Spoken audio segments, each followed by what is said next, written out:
আসসালামু আলাইকুম, সবাই কেমন আছেন? দুপুরে ছোটোমোটো একটা ভিডিও নিয়ে আপনাদের সামনে হাজির হয়েছি। আপনারা সবাই কেমন আছেন? আশা করি সবাই অনেক ভালো আছেন। সবসময় ভালো থাকেন, সুস্থ থাকেন, এটাই কামনা।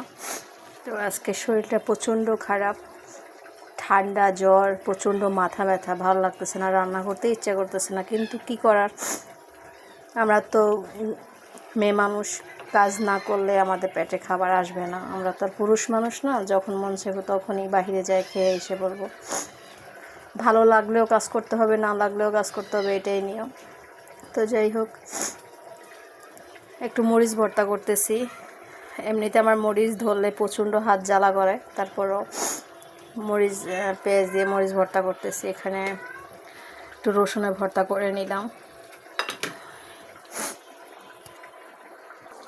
যাই হোক, আমার মরিচ ভর্তাটা কমপ্লিট। এটা আসলে দেখানোর কিছু নাই, সবাই পারে।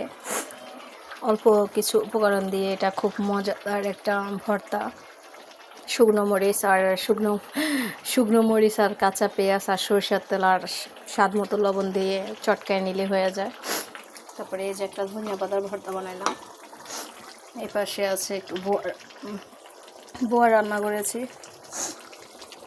তারপরে এই যে এখানে হয়েছে গরুর মাংস রান্না করছি, একটু মাখা মাখা ঝোল আলু দিয়ে। আমার তো আলু না হলে আবার চলেই না। আমার মতো এরকম কে কে আছে তো ওটা আলু লাভার। প্রচুর পরিমাণ সবজির মধ্যে আমার সবচেয়ে থেকে পছন্দের খাবার যেটা আলু। আমি কিংবা আমার মেয়ের প্রচণ্ড আলু পছন্দ, এই জন্য আলু দেওয়ার চেষ্টা করি। তো বেশি দিই নাই, এখানে 2টা আলু আছে, 2টা কিংবা 3টা আছে, এই তো। তো যাই হোক, আজকে দুপুরে কে কী রান্না করছেন কমেন্ট করে জানাবেন। কে কোথায় আছেন, কে কোথা থেকে আমার ভিডিওটা দেখছেন সেটাও জানাবেন। তো সবাই ভালো থাকবেন, সুস্থ থাকবেন। আসসালামু আলাইকুম।